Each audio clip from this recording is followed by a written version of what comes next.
Hello, welcome. Good morning to our participants on the West Coast and in the mountains, and good afternoon to our participants on the East Coast and Central Time Zones. We'll get started in just one moment as we see attendees entering the room.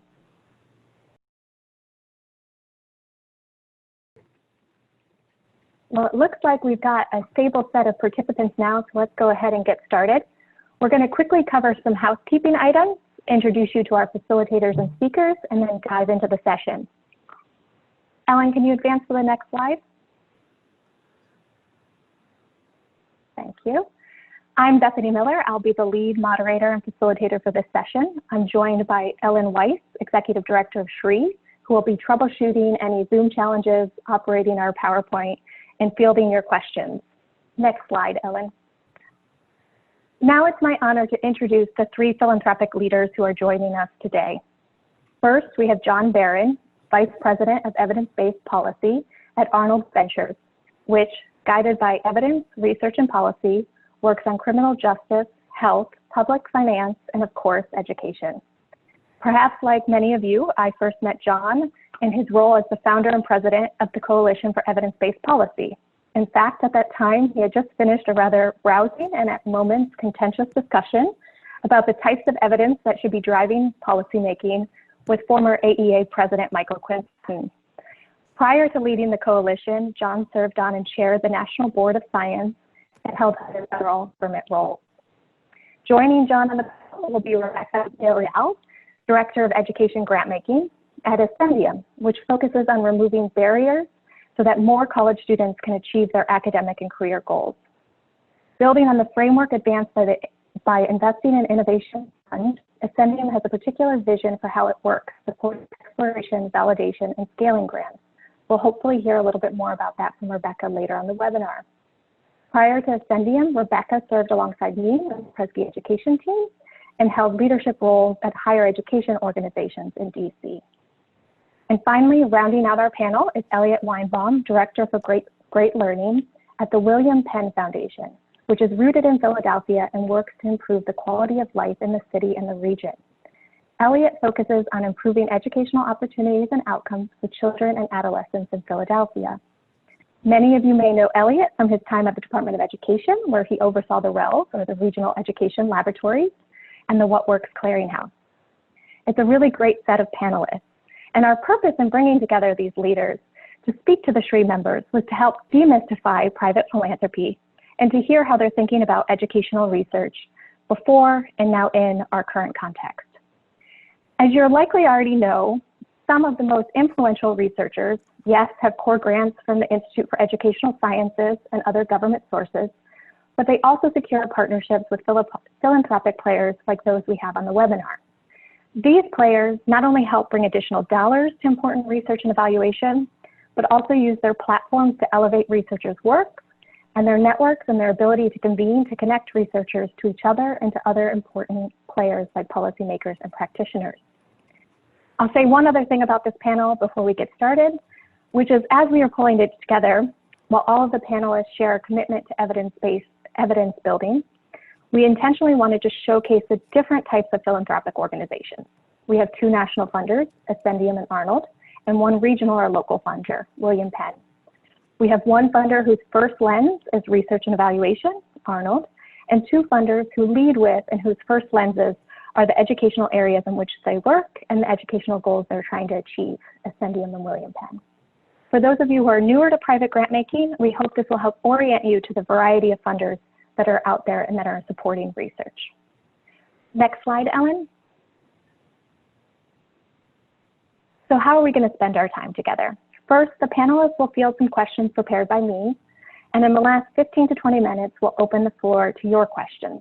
Again, please send them to Ellen at any time via the chat function. So let's start. If you'd like, Ellen, you can stop sharing the screen so that we can focus on the faces of our panelists. Great. So in terms of the first question I had, any conversation these days must take into account our current context. And in a few questions, we're actually going to turn to those. But right now, what I want to do is a quick round robin to understand why your organizations invest in research on educational effectiveness. How do you see it contributing to what you're trying to achieve in education or in society more broadly? John, we're going to start with you, go to Rebecca and then Elliot. And for future questions, I'll rotate starting with the next person in the lineup. Don't worry, I'll help cue you along the way. But with that, John, do you mind sharing why your organization invests in this type of research? Sure. And when you say you'll cue us along the way, I assume that means if we go on and on and on, you'll move us right along or cut us off. Yes, we fund in education. Much of our funding is devoted toward, in my division, toward randomized controlled trials to figure out what works and what doesn't. I'll describe the application process later, which we try to make as streamlined as possible. We're funding a lot of trials, about, I think, between higher education, K-12 and pre-K, probably 50 to 60 trials, which are sizable studies with multi-year follow-up.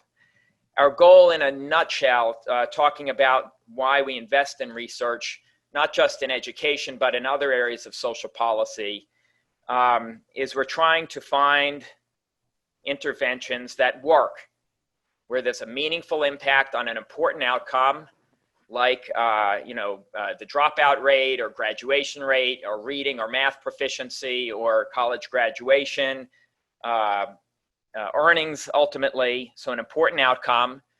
We're looking for positive effects in a credible study and replicated across different sites or studies. So in a nutshell, we're trying to build strong, generalizable, strong replicated evidence of meaningful impacts on important educational outcomes. And why do we do that? Because very few of those exist. When most educational interventions are evaluated in a large, convincing trial, too often they're found not to produce the hoped for effect. Sometimes there's no significant effect. Sometimes there's a small effect that dissipates over time. And much of, and the field has, in a way, in some respects, things have changed in recent years with the advent of more rigorous research. But in broad brush, there's a lot of spinning of wheels. In the 1970s, there was the movement toward effective schools. Then there was the school choice movement, the accountability movement with No Child Left Behind, the Common Core, teacher evaluation systems. A lot of things are tried, some of them recycle and so on, but there needs to be a mechanism in place. And here's where I'll stop, Bethany, because you're probably going to push me along right here. But our thought is there needs to be a mechanism in place to have a credible way through research to identify the exceptional interventions that produce meaningful effects and then to scale them. So that is our goal. On the research side, we work to identify them. On the policy side, we work to try to scale them. Examples of success do exist. I can discuss those. A lot of the audience is probably aware of them. But we're trying to build the number. Great. Rebecca, do you want to pick up there in describing why Ascendium invests in research? Sure. So our support of research and evaluation really began in earnest in 2011 when we launched our three-pronged funding approach that Bethany mentioned in the introduction. So looking at supporting innovation, untested ideas, and supporting exploration activities.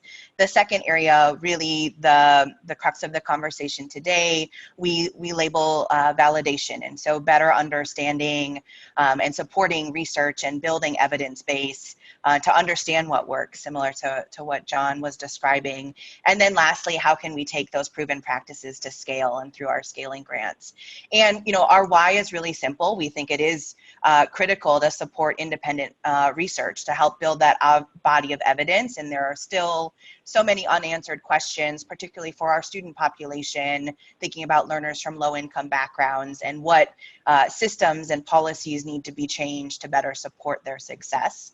And so we really have been striving through our investments within our 4 focus areas, which we'll touch on a little bit later, to invest in that research. And I think one other thing that I'd add is that really guides our grant making practice. So we really, when we're thinking about investing in research, not only for the field, but also for us as a learning organization, what types of policies and practices might we invest in differently, and how might we then take that learning and evolve our grant making practice as we continue to move forward. So a couple of ways that we're thinking about research and evaluation at Ascendium. And Elliot, your why, what motivates you? Yeah, I think our why maybe is a little bit different. As you mentioned, the William Penn Foundation has a specific focus on the city of Philadelphia in the case of its education program, and we're looking to move to 3 population level outcomes for children in that city: school readiness, 3rd grade reading, and high school graduation. And so research is one of many tools that we use to make progress on those outcomes.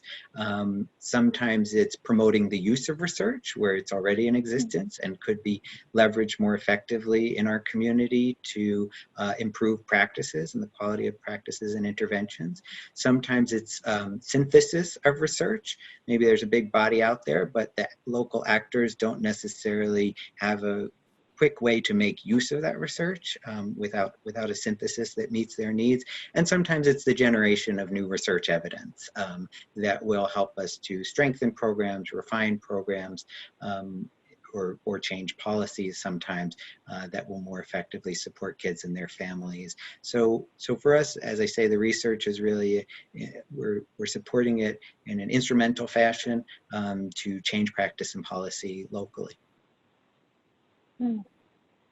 Really well said. Well, now that we sort of know the logic that motivates your support for research, can you give us a quick introduction to what your priorities are? And I imagine that many in the audience are curious to know how they could get a grant from your organization. So as you list out your priorities, please interweave sort of what are the criteria you use for making funding decisions and the process by which you make those decisions. Sticking with the rotation method, Rebecca, will start with you, and hopefully we can get Ellen to reshare her the slide deck with the 2 slides that you contributed. Great. So as Bethany mentioned, Ascendium is a national philanthropy, so we support efforts across the country, really better understanding the persistent barriers that stand in the way of success for learners from low-income backgrounds. And really all of our grant making is driven by the essential same goal: helping more students from low-income backgrounds, particularly first-generation, rural community members, veterans, students of color, incarcerated adults, reap the benefits of post-secondary access, success, and ultimately increased social mobility. And so on the slide here, you'll see our 4 focus areas, and we invest in efforts across all 4 of these. In May, we launched a brand new website, and I'd really encourage participants that are interested in learning more about Ascendium, check it out. A few sections that I would really recommend potential partners explore: the 4 focus area pages that really describe in detail our investment priorities as well as our desired outcomes. And I think there are some really clear ways where research fits in to a couple of these focus areas and our investment priorities. I know we'll talk a little bit more in detail later about the gaps, and so I'll share some more of those there. In terms of kind of the how we make grants, so we have 2 main ways that folks partner with us. One, really in that traditional relationship building sense of better understanding program officers and that are working in leading our focus areas and building those relationships. I hope I see some former or current partners of ours on this call. I hope folks would echo the fact that we welcome receiving concepts and happy to provide feedback to potential ideas or potential projects on an ongoing basis that align with our 4 focus areas. The second is using requests for proposals and being able to respond, whether they are research focused or maybe topical focused, and there's a research opportunity, we plan to have more requests for proposals in the coming years. And so definitely being on the lookout for those through our website, as well as our monthly newsletter would be the best way to hear about those open calls. Two of the areas where we imagine supporting some additional research in the future is really around post-secondary education in prison, as well as supporting rural post-secondary education and workforce training. And so hope to have some open calls for partners in the future. And then, lastly, I'll just pump up our monthly newsletter. That is the best way to hear about new funding opportunities, see what types of grants we're making, and, better understand our funding priorities and the work that we're doing on an ongoing basis. Elliot, let's head over to you to hear a little bit about William Penn. Yeah, sure. So as I mentioned, all of our efforts in the education program are focused on children in Philadelphia, with a special priority on children living in low-income families and communities. I think there's a slide coming up, but so yeah, there should be. Yes, the biggest share of our work is focused on children from age 0 to 8 and improving those two outcomes that I mentioned: school readiness, kindergarten readiness, and third grade reading. We pursue that goal using 6 strategies that are shown on the slide here. I'll just run through them very quickly. One is engaging families, supporting families to understand the skills, knowledge, behaviors that they may need to strengthen outcomes for young children. The second is what we call literacy-rich environments, which is when children are not home with their parents or family members and not in schools or childcare centers. Where are they? They're out in the community, they're in supermarkets and laundromats and out-of-school time programs. And how do we strengthen the literacy qualities of those programs, the approaches they use to build early language and literacy skills in those environments. The third is quality early childhood programming. How do we expand access to high quality programming for children? Either helping high quality centers to expand to serve more, or helping quality programs to improve their quality. The fourth is about strong literacy instruction. That's really working with teachers who are currently in schools to make sure that they're using the strongest approaches and materials to meet the needs of students. The fifth is qualified educators. That is about the teacher pipeline and building sort of a pathway and model pipeline for teachers to enter schools and childcare programs in Philadelphia well prepared. And the final one is advocacy. That's the only piece of our work that goes outside the city, and it's really about changing state policy to ensure that early learning programs and K-12 schools are resourced appropriately in order to implement and sustain all the practices I referenced earlier. And then we do a little bit of work, as I mentioned, around high school graduation. That's all about improving the structures and systems in schools to support students as they enter into and move through high school. And then what we call civic engagement and evidence, and that's really where the research piece is, and it cuts across all of those other strategies. It is not an end to itself, as I mentioned, but rather a supporting piece of each of our other strategies. On our website, you'll see that we have visual logic models for all of this, and that sort of calls out explicitly the place of research within any one of the strategies that I've just mentioned. So that's what we're trying to do. In terms of our process and criteria, much as Rebecca said, we are always open to ideas and suggestions emanating from our community. We have the education team is in constant conversation with stakeholders about how to advance progress in the outcomes we care most about. So constantly scanning the environment. Just to give a tangible example, we are now focusing a lot on supports for infants and toddlers, right? Even since we began this strategy 7 years ago, a lot of new research on the importance of brain development in those early years has come out. But what were we as a city really doing for infants and toddlers and their families? And so doing a scan of that, we entered into conversation with our public library system, with our early child, sort of the largest early childhood education support organization in the city, and projects were created to strengthen programming for those youngest children. Just one example, but as I say, always looking to fill in gaps that we see in the support systems for children 0 to 8 or those in high school. And our decisions, our criteria, I would say there's really 3 that we think and talk a lot about. One is partnership, right? To what extent is an applicant or potential applicant partnered with entities in our community? If any of these problems could be solved by one person or one organization, they would have been solved. And so we're really interested in how any effort fits into the ecosystem of work going on. The second is sustainability. I know funders talk about this all the time. We don't necessarily mean it as the program itself will be sustained or the initiative, but how will the impacts of the work be sustained if the program is not meant to be ongoing? And the third one is evidence, right? What is the evidence that undergirds your effort? If there's existing evidence, we want to see that. We want to understand the evidence that your effort is based on. And if there's not existing evidence because it's innovative in some way, we want to understand your approach to collecting information and data that will help us know whether it was an effective approach or not. So we're interested in looking at that and often pay for you to make it happen as well. So that's what we're doing.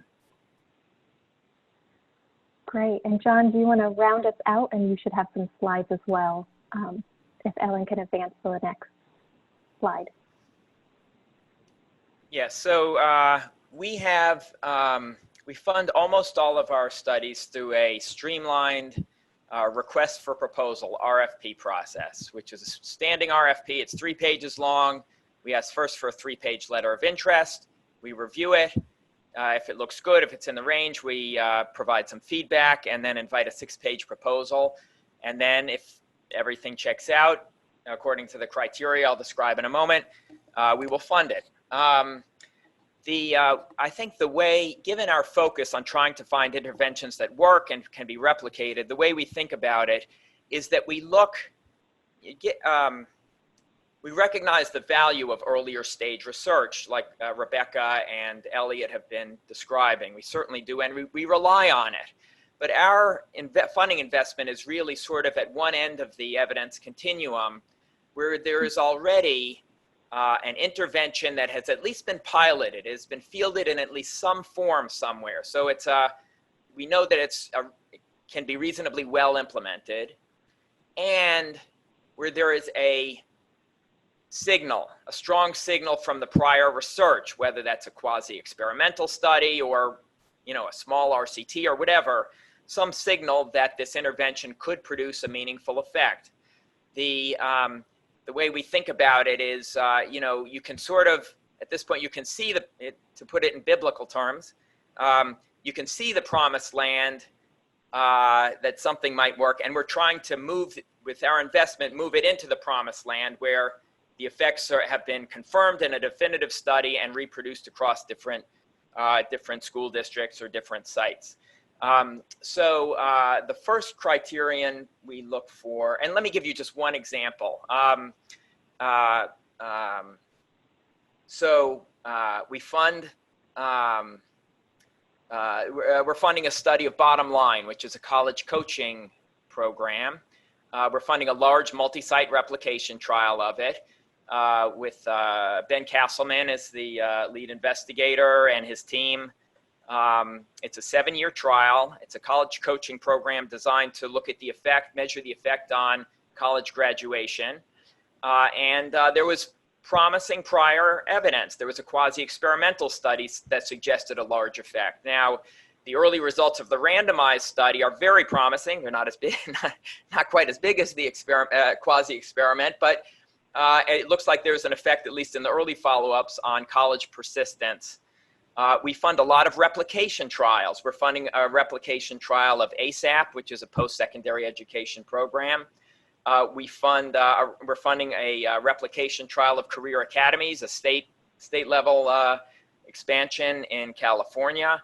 We're funding a number of one-on-one tutoring interventions in early elementary school because there's a lot of promise in that area. And and we fund, I should say this, across the board in education. Not by subject area, that's not the criteria. It really is, the prior evidence is the defining criterion in what gets funded. With one exception, I should mention, if something is widely implemented and has never been rigorously evaluated, but it's a big nationwide or statewide intervention, even if it doesn't have prior evidence, we will evaluate it too. So that's number one.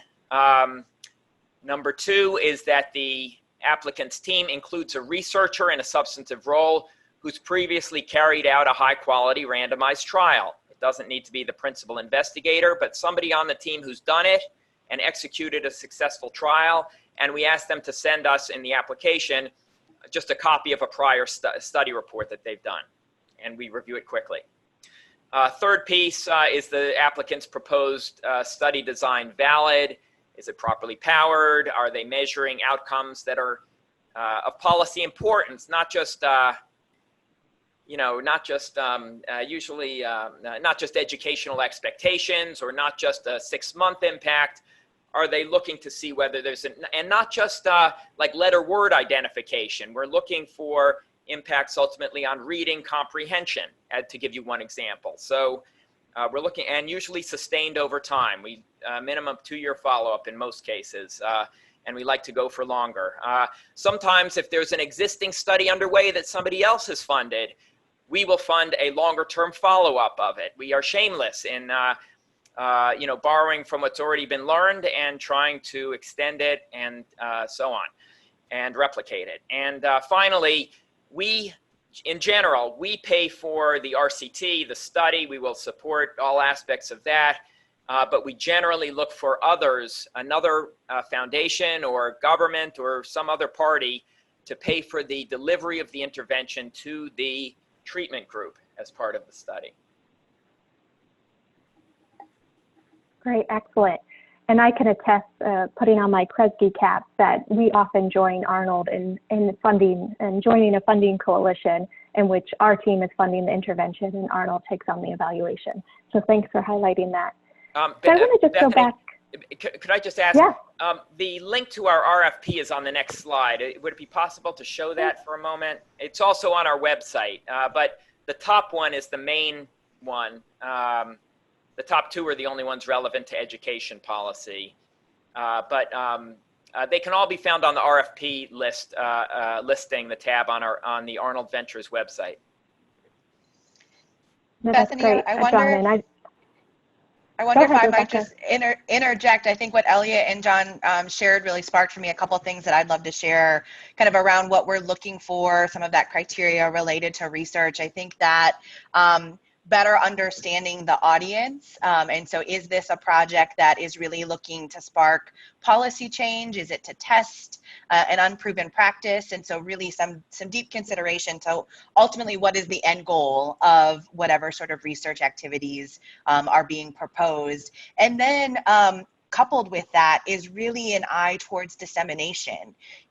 Are there resources in the proposal to actually share this research? And if the research team or the project team is not best suited for that, are there partnerships in place to really think about how do we translate this research into action, and who are the right audiences and partners to convey that information? And so thanks for the opportunity to circle back and add those things in, because I think it's something that we consider when we're reviewing those concepts. No, great additions. And let me just open up the floor for one more second if there's anything else Elliot or John want to get in on what already has been covered. Doesn't look like it. Well, I actually wanted to circle back to something that Elliot, you and Rebecca raised in your opening remarks, which is, you have clear target populations, low-income families in Philadelphia, in the case of Ascendium, low-income students, students of color, rural students, And so there's a clear equity dimension of what you're doing. And I think as all of us are sort of watching what's happening in our country, the horrendous murder of George Floyd, it's reminding us about the deep racial injustice that happens in this country. And that's just one of three crises that our country is facing. COVID-19, of course, is the other, and a deep economic recession that is causing profound job losses. So my next question is just, how are these realities shaping your giving priorities, and in particular, how you're thinking about research, to the extent they are? So with that big, meaty, juicy question, Elliot, I'm gonna actually open it up with you first to share how William Penn is navigating this new reality. Yeah, thanks. I would say overall, the foundation and our program has really remained committed to those goals I shared a moment ago. We continue to make grants in pursuit of those goals, both research and programmatic and advocacy and others. But I will acknowledge there's a new awareness and sensitivity to the shifts that this moment demands, right? Both in terms of limitations due to COVID that have been imposed, but also in terms of, as you mentioned, the racial dimension and places where we have collectively fallen very short. The foundation has, we have made programs that explicitly add support to diversify the teaching force, for example, in Philadelphia, or support professionals of color in early childhood to take on leadership roles in the sector locally and statewide. But we've not always been explicit about the need to do this because of the past and current racial injustices that people are suffering from. And so we're doing more of that going forward. And as it relates to research, I would recommend to those of you listening who haven't seen it or read it, a document put out by Chicago Beyond that's called Why Am I Always Being Researched? Right, which, as they say, is trying to move from insufficient understanding to more authentic truth. This is about hearing the voices of people of color and low-income people who are often the participants or subjects of research studies with all good intent, as I mentioned, in terms of improving support services and programs, but are often left out of the research conversation almost entirely. And so I think that document and the approach that it is espousing is taking a new priority in our conversations with researchers who are applying for funding or that we currently fund about how they approach their research and the involvement of the intended beneficiaries of this work, but who have too often been solely subjects and not participants, and certainly not sort of heard in much of the work that goes on in research. So that's one of our main responses, especially as it relates to research work that we fund. We've long discussed and subscribed to the research practice partnership approach that's been supported by W.T. Grant, Spencer Foundation, even IAS, in terms of having partnerships among organizations, right, between research organizations and practice organizations or professionals. But I do think that we have too often left out the voices of the residents themselves and the intended beneficiaries of so much of our work. And so that's one of our big lessons as people are trying to, as I said, adjust their lives to manage COVID restrictions, adjust their lives to deal with the impacts of the economic recession, or adjust their lives to have more ownership and autonomy in their future and direction. And we need to figure out ways to support that, including the research that we fund. That's great. And I'll just offer up that actually a SREE member sent me that report, and I can attest that it is a very good and thought-provoking read. And I'll work with Ellen to make sure that we circulate that out to the participants on this call. I think it's to be read in this moment. And with that, John, do you want to talk a little bit about what this means for Arnold? Yes, just briefly. We've been thinking about this a lot internally and how to adjust practices and all of that. I think in our research funding, the most important way that we can contribute to solving the problem, equity problems, educational gaps and so on, is to find interventions that work for disadvantaged populations, minority populations, low-income populations, and so on. So we went back and looked at, and I think we're going to be more cognizant of it, but many, probably most of the trials that we are funding in education are majority minority populations. So for example, one of the ASAP study where we helped to fund, we funded the long-term follow-up. This is a college intervention, a wraparound program for low-income community college students. The New York study, where it was done at City University of New York, had, I think it was 75 to 80% of the population, the students, were either Hispanic or African American.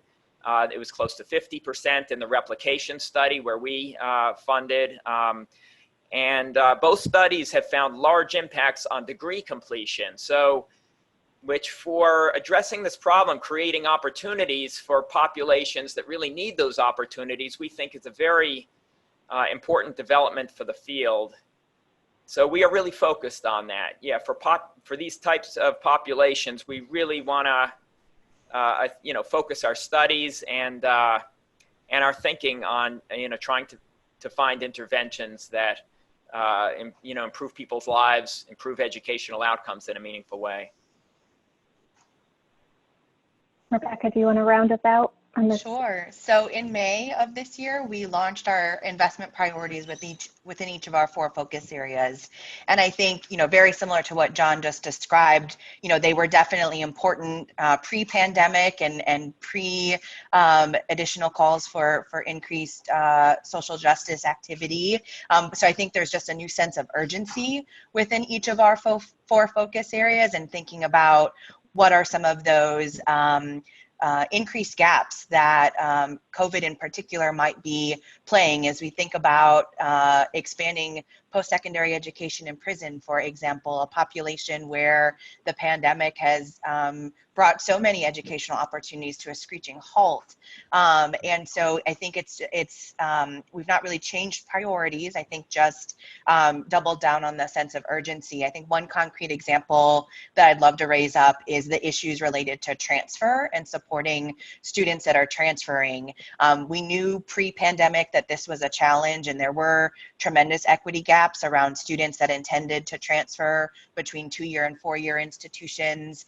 And with the pandemic, this takes on a whole new lens related to campus closure or transition to online. And so we were able to issue some additional COVID-19 rapid response funds to study some of these issues. And so we're partnering with ECMC Foundation in support of the National Student Clearinghouse to be able to better understand what are the COVID-19 impacts to transfer, how can campuses respond, how does the field and how do policymakers need to respond, particularly as we're thinking about the millions of adults that might be returning to a college campus in this moment as a result of job loss. And so how can we really use that data to inform decision-making policies and practices. The other crises that I would add to that list, Bethany, is actually also climate change and really the severe weather challenges that are facing so many communities and institutions. So kind of pre-pandemic, we were thinking about this issue. How do those extreme weather events impact college campuses in particular? And then the pandemic really illustrated this challenge around broadband accessibility. And so we're interested in looking to our partners in Puerto Rico and better understand kind of the case study of the institutions there that have been really dealing with economic downturn, the intersections of climate impacts. And so we're trying to think creatively about how can research help understand some of these challenges in this moment. I appreciate the call out to climate change. We can't lose that one while we have some more immediate pressing issues in front of us. So we are just about up on the time where we're going to be turning over to audience member questions. but in part to give our audience members just a few more minutes to put their questions in the chat, and Ellen to help us sort through them. I'm actually going to come back to two questions that Rebecca, you referenced in your remarks, and John, you referenced in yours. And so the first question is, you know, where have you seen effectiveness research make the biggest difference? And I'll ask John to be the primary respondent because we're short on time and because you did reference wanting to talk on that topic earlier in the day. But where are you seeing effectiveness research influence policy or practice? Well, I think the clearest area has been in the, or one clear area has been in the tiered evidence grant-making programs of the federal government. There was the Investing in Innovation Fund, which I think has been referenced earlier, I think was really sort of a model of that. It's been replaced by another good program, the EIR program, Education, Innovation, and Research. In a different role, we helped to advance both of those initiatives in the development and enactment. But those are grant-making programs of the federal government where the size of the grant basically is commensurate with the prior evidence. And for the largest grants called the expansion tier, those are big grants. There was one for KIPP charter schools, for instance, and there have been others for Reading Recovery and Teach for America and so on. The largest funding awards went to interventions that really did have very good prior evidence. Now, the scale up of KIPP, there was, and a requirement for a replication study was built in there. So, and then in the lower tiers, as many of you are familiar with, there's funding and rigorous evaluation of programs with promising or developmental early stage preliminary evidence. So it's a conveyor belt of evidence. But to finish my long-winded answer, this is a clear case where in the top tier, programs like KIPP that had good prior evidence got a lot of money. There was no question that a lot of additional funding for scale up.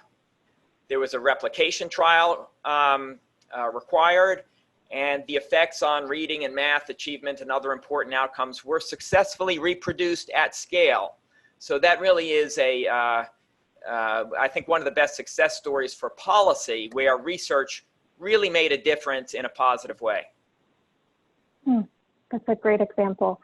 So Rebecca, I'll invite you to answer that question, but also the other question you referenced really wanting to be able to answer, which is, where do you see gaps in our current education knowledge where you wish more researchers would focus? Yeah, if you're okay with it, I'll jump just to the gaps. So I mentioned them earlier, and that's why we're really excited about our 4 focus areas.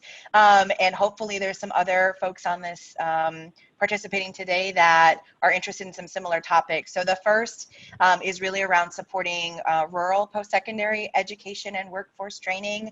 Our team did a really robust engagement with the field and establishing a research agenda that really undergirds the unique context of rural communities and really elevates the experiences of rural students, rural post-secondary institutions, rural workforce training providers. Sorry, it's a tongue twister.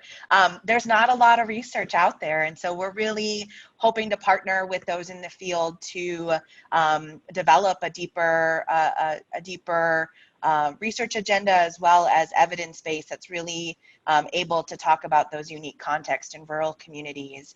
And then secondly, our work in expanding high quality post-secondary education in prison.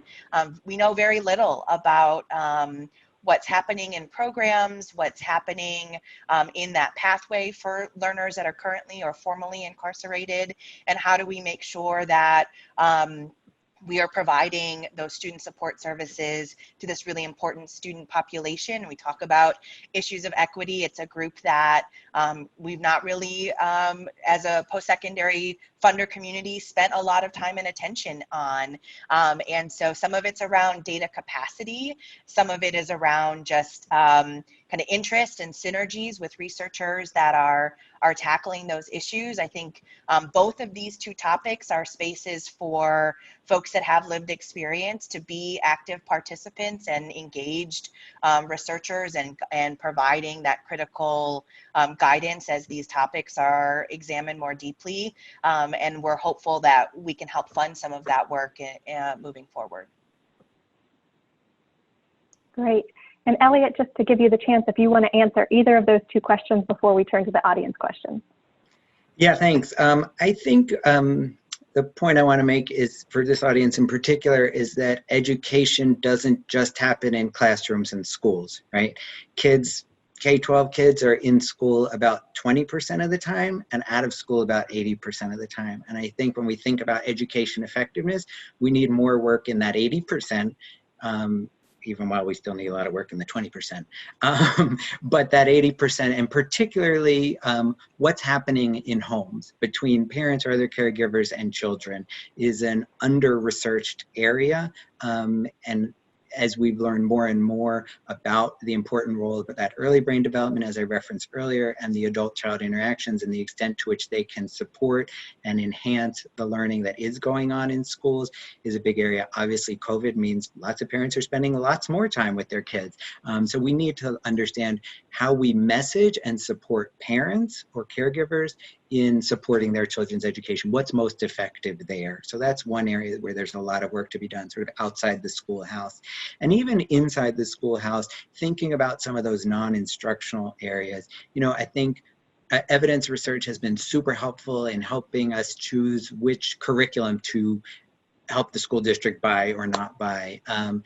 Which instructional practices, shout out to the What Works Clearinghouse practice guides, right, need to be in place or most likely to be effective if they're used. That's been great. There's been less clear effectiveness work on the non-instructional stuff, right? What is the effective transition from lunch or recess back to the classroom, right? How does that happen? Because that has huge impacts on what happens then. Even if you have the best curriculum and the best teaching, if the kids haven't transitioned back effectively, they're not going to be able to take advantage of it.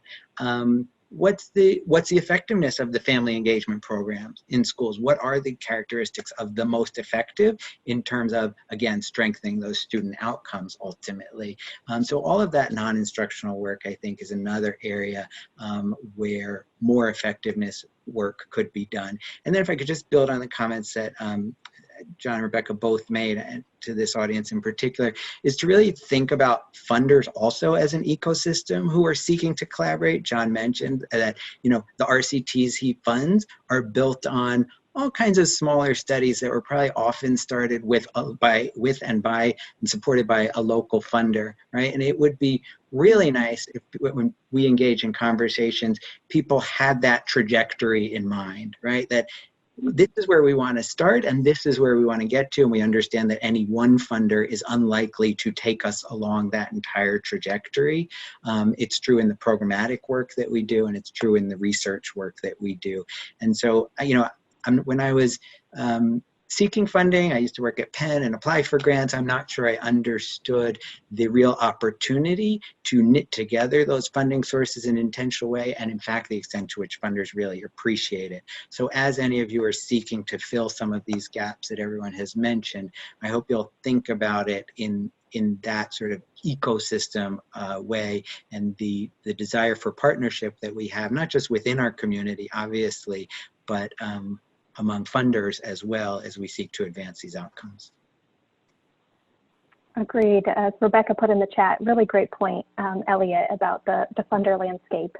But with that, let's turn over to some of the audience questions. Ellen, do you have a few for us? I do. Hold on a second.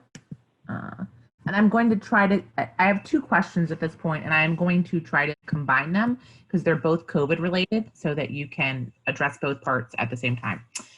Since many school districts might place a moratorium on in-school research, with citing the Council of Great City Schools, can foundations help fill the gap by supporting much-needed COVID-19 research that prioritizes remote data collection so that research can continue during school year 2020-21?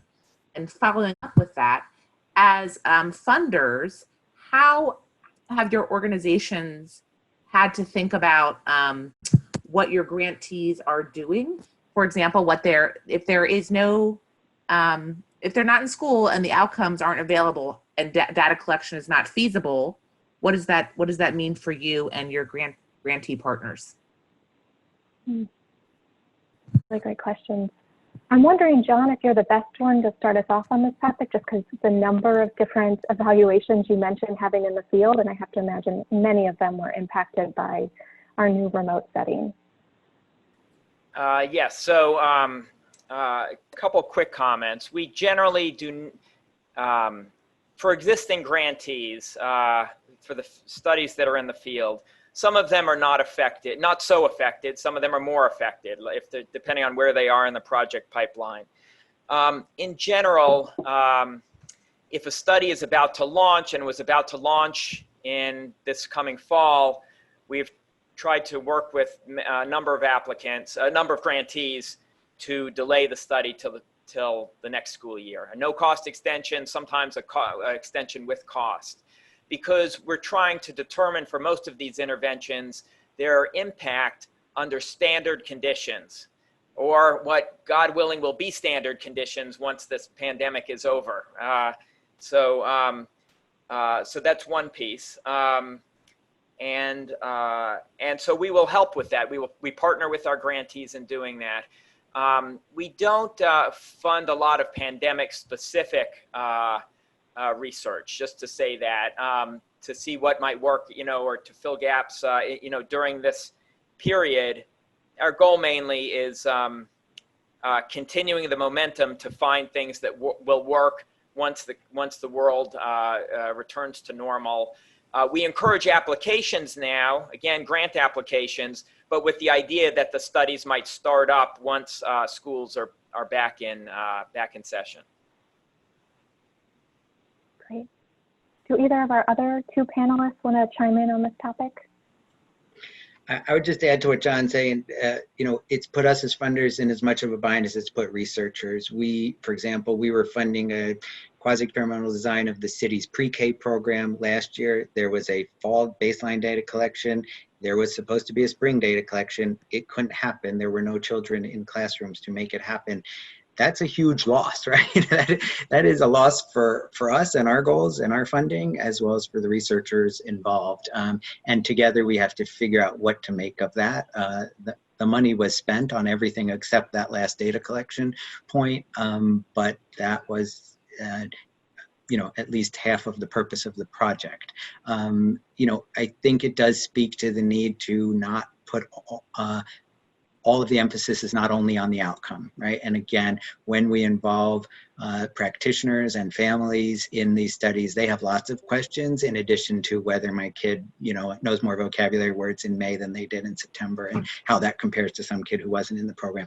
So those questions happily are part of that research, and we could learn whatever we could learn from September through March in this case. But we together with the researchers and practitioners have to figure out what this study looks like next year, because the kids aren't going to be in class in September again.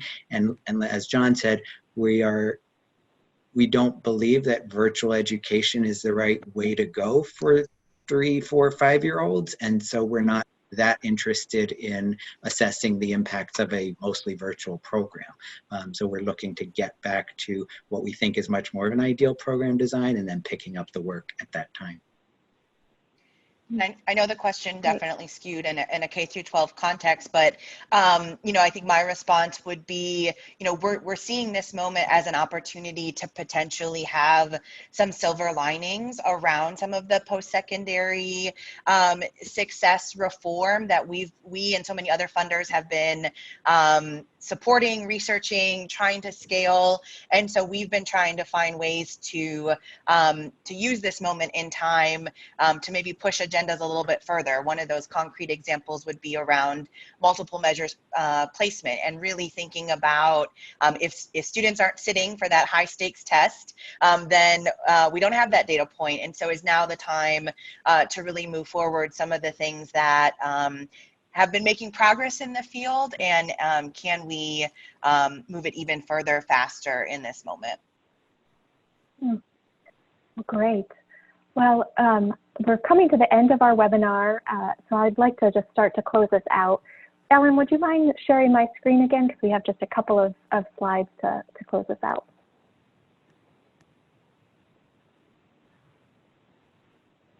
Great. So as you can see on this slide, we have some upcoming events for SREE members. There's a robust set of webinars over the next few weeks. And as you recently should have seen in your inboxes, we have a new date for the 2021 conference. We hope to see you, even if it's still virtual, at one of these opportunities. And then lastly, just to close out, next slide is I want to give my heartfelt thank you to the panelists for sharing their perspectives, to Ellen for her able facilitation and PowerPoint skills, and to you, the participants, for attending and asking those two great questions. I hope you have a great rest of your day, and you should be getting some follow-up from us in terms of the report that Elliot mentioned earlier in the webinar. Thank you all.